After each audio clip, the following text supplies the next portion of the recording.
नमस्कार दोस्तों, एक बार फिर हमारे YouTube चैनल में आप लोगों का हार्दिक स्वागत है। लेटेस्ट अपडेट निकल कर आएगी। लाखों केंद्रीय कर्मचारियों पेंशन भोगियों की महंगाई भत्ते को लेकर आ गई है बड़ी खुशखबरी।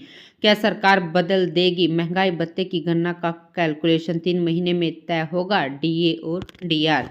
तो दोस्तों, हम आपको सब डिटेल में बताएंगे कि सरकार ने महंगाई भत्ते में बढ़ोतरी की गणना को लेकर कौन से नियम में बड़ा बदलाव किया है और 3 महीने में डीए और डीआर को तय करने पर जो बड़ा फैसला होगा वह क्या है। अगर आप हमारे चैनल पर फर्स्ट टाइम विजिट कर रहे हैं तो चैनल को लाइक कर दीजिए, सब्सक्राइब कर दीजिए, साथ ही साथ बेल आइकन को भी जा दीजिए ताकि गवर्नमेंट या पेंशन से संबंधित जितनी भी न्यूज आती है उनकी नोटिफिकेशन आप लोगों के पास तुरंत पहुंच सके। तो करते वीडियो को स्टार्ट बिना किसी देरी के। दोस्तों, केंद्रीय बजट से पहले केंद्र सरकार के कर्मचारियों ने कैबिनेट सचिव के समक्ष एक नई मांग रख दी है।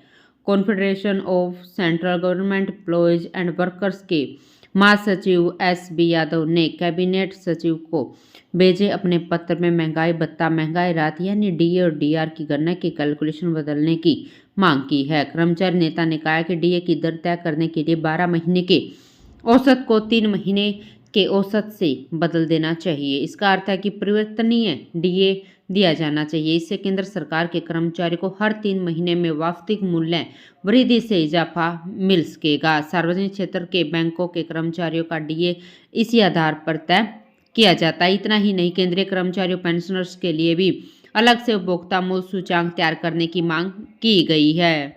दोस्तों, बैंकिंग कर्मचारी का डीए हर साल प्रत्येक तिमाही यानी फरवरी, अप्रैल, मई, जुलाई, अगस्त, अक्टूबर और नवंबर और जनवरी में संशोधित किया जाता है। यादव के मुताबिक यदि जनवरी में मूल्य वृद्धि हो रही है तो उसकी आंशिक भरपाई 12 महीने के बाद की जाती है। डीए की गणना और भुगतान 6 महीने की बजाय हर 3 महीने में किया जाना चाहिए। पॉइंट टू पॉइंट डीए प्रदान किया जाना चाहिए। अब डीए को न्यूनतम मूल्य पर राउंड ऑफ किया जाता है। जैसे कि हम 42.90% डीए के लिए पात्र है तो हमें केवल 42% डीए ही स्वीकृत किया जाता है। 0.9% डीए से केंद्रीय कर्मचारी को 6 महीने तक वंचित रखा जाता है। केंद्र सरकार के कर्मचारी को पॉइंट टू पॉइंट डीए प्रदान किया जाना चाहिए। बैंकों और एलआईसी के कर्मचारी को पॉइंट टू पॉइंट डीए मिलता है। दोस्तों, केंद्र सरकार के कर्मचारी पेंशन भोगियों के लिए अलग से उपभोक्ता मूल्य सूचांक का निर्माण करने की मांग की गई है। सरकार द्वारा उपभोक्ता मूल्य सूचांक की गणना के लिए उपयोग की जाने वाली 465 वस्तुओं को आधार माना जाता है। इनमें से कई वस्तुओं को उपयोग केंद्र सरकार के कर्मचारी द्वारा दैनिक जीवन में किया ही नहीं जा रहा।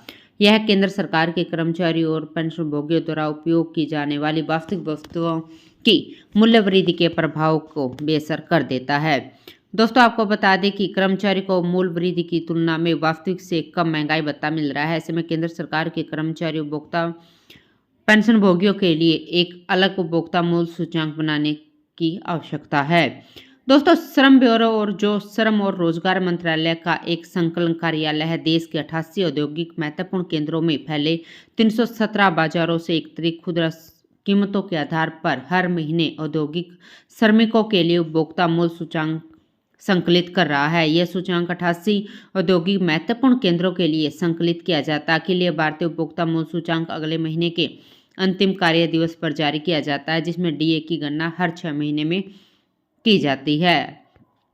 तो दोस्तों, आपको बता दें कि 7वें वेतन आयोग के अनुसार महंगाई भत्ते और महंगाई राहत की गणना के लिए भारतीय मूल्य सूचांक के आधार पर होती है। जुलाई 2024 से दिसंबर 2024 तक के अखिल भारतीय उपभोक्ता मूल्य सूचांक के आधार पर जनवरी 2025 में केंद्रीय कर्मचारी के महंगाई भत्ते में इजाफा किया जाएगा और यह इजाफा 3% का होगा, जिसके बाद केंद्रीय कर्मचारियों का महंगाई भत्ता 53% से बढ़कर 56% हो जाएगा।